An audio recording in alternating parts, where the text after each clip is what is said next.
일본 환경성이 발표한 온천의 숫자는 대략 28,000개.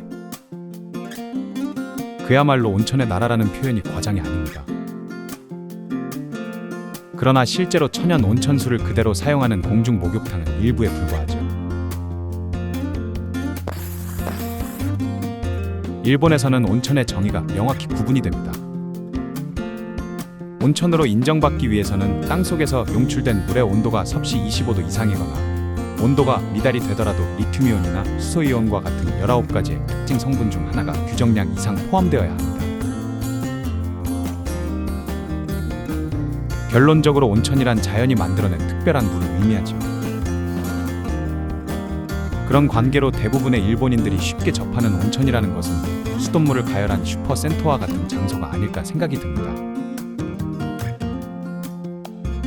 일본의 대중 목욕시설은 천연 온천과 센토, 그리고 슈퍼센토라고 불리는 세 가지 형태의 복합적인 생태계로 나뉩니다. 이 중에서 오늘 소개할 것이 우리에게는 가장 생소할지도 모를 이 슈퍼센토이지요. 슈퍼센토는 겉으로는 온천이라고 불리기도 하지만 한국인의 입장에서 바라보면 같은 듯 하면서도 다른 듯한 세계가 펼쳐지기도 하지요. 센토라는 것은 쉽게 말해 동네 공중 목욕탕이라고 정의할 수가 있습니다. 1960년대 전성기에는 일본 전국에 약 18,000개 이상이 존재했지만 욕실이 보급이 되면서 급격히 줄어 현재는 약 2,000개 수준만 남아있다고 하지요. 그런데 1990년대에 접어들며 기존의 센토가 점점 줄어들자 대형화와 고급화가 된 새로운 형태의 센토가 등장하게 되는데 이것이 바로 슈퍼센토입니다.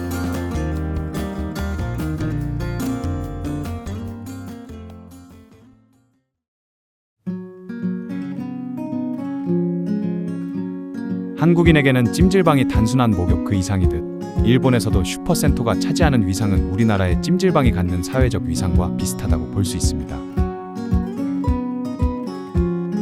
2026년 기준으로 도쿄 근교의 한적한 장소에 위치한 슈퍼센토의 시설 이용료는 대략 1,000엔 정도의 가격으로 형성된 경우가 많습니다. 물론 이것은 지역에 따라 큰 편차가 있으며 500엔의 저렴한 업소부터 2,900엔 정도로 비싼 업소까지 그 차이가 다양하게 나타나지요. 우리나라의 찜질방과 가장 큰 차이는 역시 노천탕의 존재가 아닐까 싶습니다. 특히 도심 속의 노천탕의 존재라는 것은 더욱 특별하게 다가오지요.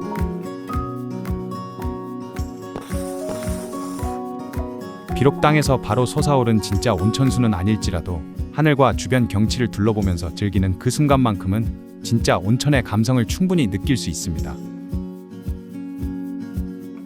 당연히 모든 슈퍼센토가 수돗물만 사용하는 것은 아닙니다. 실제로 온천수를 공수하여 사용하는 슈퍼센토도 많습니다. 특히 도심에서 즐기는 천연 온천임을 강조하며 적극적인 마케팅을 하는 업소도 많지요. 마침 천연 온천 이야기가 나와서 말인데 2023년 한국에서도 큰 화제가 되었던 후쿠오카의 온천 위생 사건을 기억하시는 분들이 있을지도 모르겠습니다. 150년 전통을 자랑하는 유서 깊은 료칸에서 벌어진 충격적인 위생 스캔들이었지요. 이것이 자연 그대로라는 명분인지는 모르겠으나 검출된 균들이 기준치의 최대 3,700배가 나올 정도로 위생관리를 방만하게 했던 점이 매우 충격적이었다는 반응이었지요. 그러나 슈퍼센토는 우리나라의 찜질방만큼이나 하루 이용객들이 워낙 많기 때문에 물을 그냥 담아두는 것이 아니라 계속해서 강력한 필터로 걸러내고 소독하며 순환 여과 시스템을 풀가동하지요.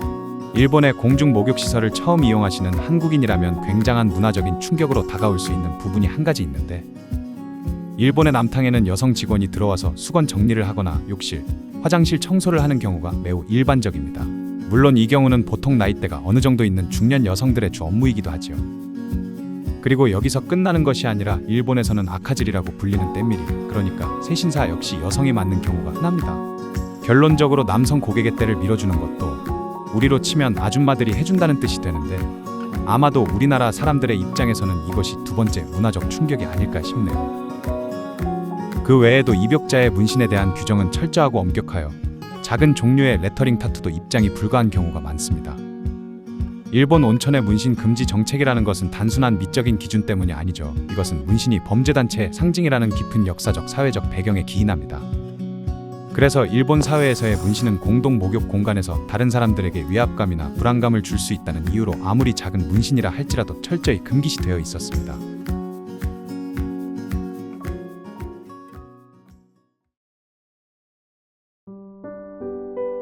아까도 잠시 설명했지만 보통 1,000엔 정도의 가격이라면 도시 근교에 상당히 괜찮은 시설의 슈퍼센터에 입장이 가능합니다. 그러나 여기에는 함정이 있죠. 대부분 시설의 수건은 유료로 대여를 합니다. 수건 대여의 가격은 대략 100엔에서 200엔 정도의 가격이 책정되어 있으니 사실 그렇게 크게 부담이 되는 수준은 아닙니다만 그래도 막상 내게 되면 무척 아까운 기분이 들기도 하지요.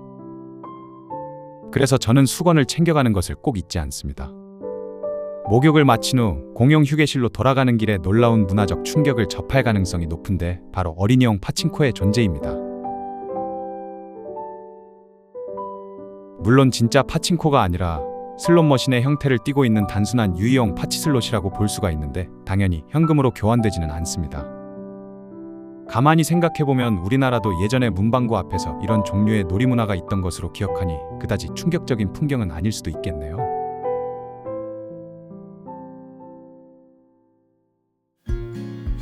슈퍼센터에서는 목욕이 끝난 후의 휴식 문화도 우리나라의 찜질방과는 비슷하면서 상당한 차이를 보이는데 수면을 즐기는 방식이 상당히 고급스러운 점이라는 것이죠.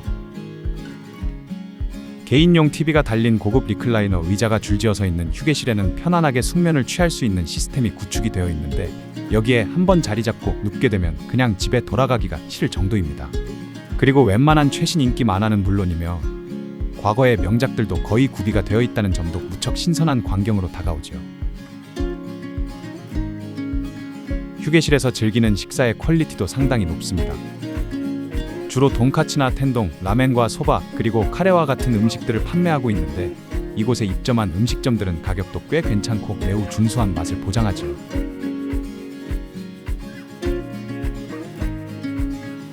사실 일본의 슈퍼센터 상당수는 온천이라는 이름을 걸고 영업하고 있습니다. 다만 그 안에 법적 기준에는 마케팅에 미묘한 경계가 있죠.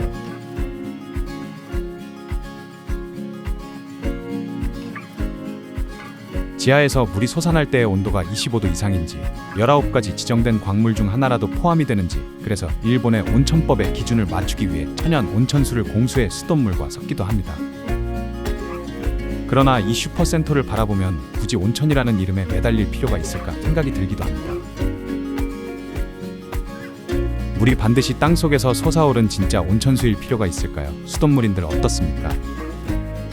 이곳엔 최고의 입욕시설과 수면 시스템, 그리고 최신 명작 만화들도 준비되어 있습니다. 980엔이라는 가격으로 누릴 수 있는 최고의 호사가 어디에 또 있을까요?